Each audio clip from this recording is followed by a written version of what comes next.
So what's the name of your book? It is called Carry a Paintbrush, How to Be the Artistic Director of Your Own Career.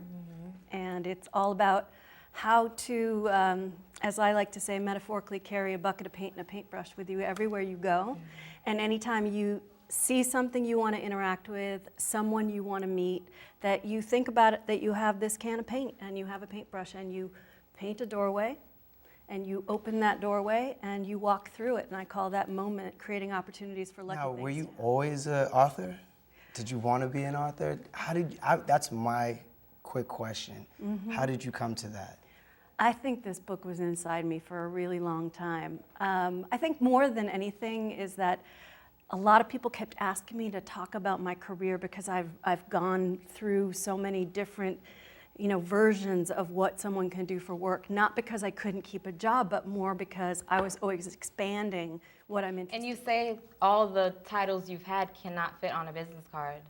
So you've worked in professional theater, Hollywood filmmaking, you are a .com pioneer, you're an author, and now you're helping people and companies achieve success.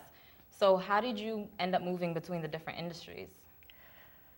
It was a really organic process for me, and I think the thing that I try to do the most is that I listen to what's going on not only in my own heart and my own sort of passions and direction, is that I look at what's going on in industries, and I try to keep an eyeball on trends and things that are happening. I have a particular interest in art and in technology. So as things were moving in the world, I just, kind of got lucky. So when coaching all the people, would you call it coaching? It depends. In individuals, I do coaching. For businesses, I do consulting. Okay. And business building. So what do you think is the biggest barrier that people face when they're trying to get into their career? Well, we just talked about one, which was fear. Another one, funny enough, is getting started. Yeah. So my next book is called What's Stopping You? A Kick in the Butt for People Who Need It. And the reason I'm doing that book is because so many people ask me this question, which is, what's the biggest barrier? And I'm like, just starting. And there's so many things that people don't do because they are afraid of starting, whether it's just hanging out and playing video games or surfing the web or just staying in the job that they're unhappy in.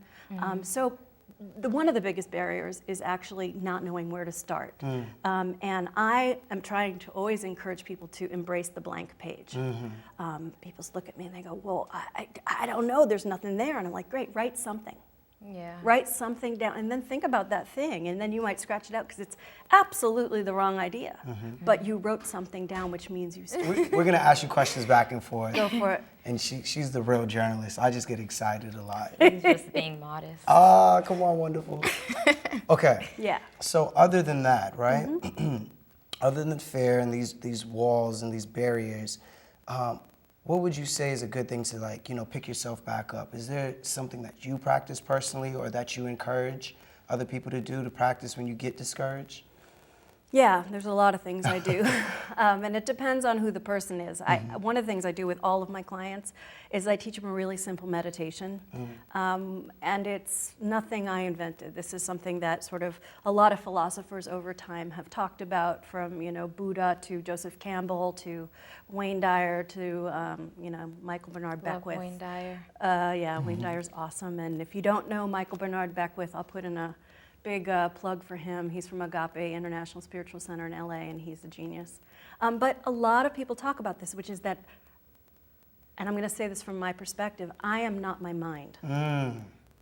I'm not. Is your mind your worst enemy? Oh, I mean, Eckhart Tolle calls the mind the pain body. Yes. Because it's the thing that tortures us. Yes. It tortures your body because you're like, but that thing and that conversation and spinning around and around and around, and the next thing you know, you're like, I can't sleep, can't do whatever, can't get anything done because you're spinning, and that's your mind, and that's not who you are.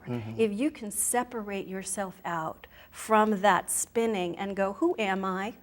And part of my book helps you figure out who you are, what you want in the world. I call that building your personal career brand. If you know who you are and what you want to be in the world, that's the biggest first So step. can you tell me what the difference is now from the past when it comes to getting a job? Because I know a lot of things have changed, like sitting on the computer and looking for job postings and applying is not the way to go anymore, it seems. No, it's not. In fact, there's a lot of trickery that goes on in terms of how those things happen if people use Monster.com or Idealist or any of the other websites to try to find a job. The first thing is that I meet with groups of students all the time who are trying to get that first job, and they're like, I put in 10 resumes through Monster.com and I haven't heard anything back yet. And I say, awesome. When did you send them? And they said, yesterday.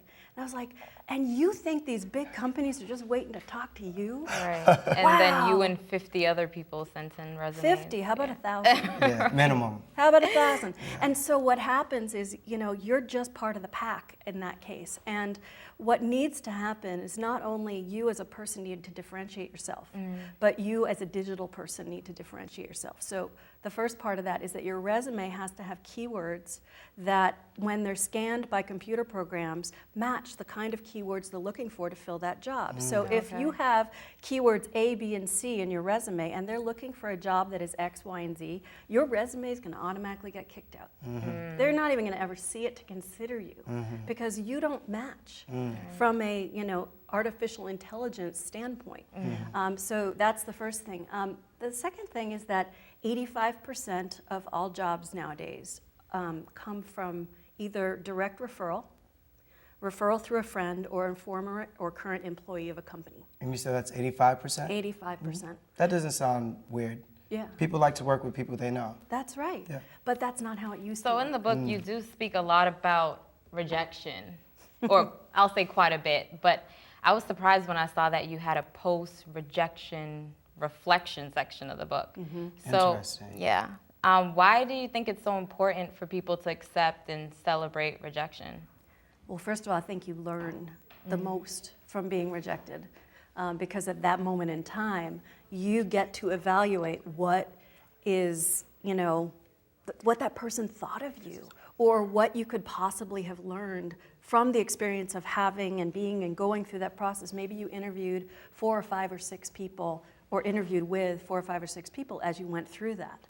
And so maybe you came off a little too eager, maybe you came off a little too desperate. Maybe your first question that when they said, do you have any questions for us, was, what are your benefits? Maybe you didn't understand. So that learning, that reflection helps you get prepared for the next time. All right, so we're running out of time. We have to throw her in the hot box, though. Do you have a hot box question? I do. I actually have 2 because you answered one of Hot them box, already. and then plug for her social media because she Okay. tweets. Favorite author? Ooh, gosh. Ah, that is a good hot box. See, that's the hot box. That's a good one, though. So fiction or nonfiction? Ooh, fiction. Fiction. Oh, really? Now I'm going to have to really be stuck. Okay, so when I'm on a day when I'm just like wanting my brain to go off, I really like Vince Flynn's CIA spy novels. Okay, that's pretty good. Yep. Mysteries and all of that, Yeah, crime, puzzles. counter-espionage, the whole thing. I love that. Just like I always wanted to be Janice Bond when I grew up. Okay. Someday maybe, we'll see. That's pretty cool. Okay, quick, simple answer. Yeah. Who do you want to be in the world? Because you spoke about that in your book. I like these hot box questions. You do? Yeah. Thank you. You got that.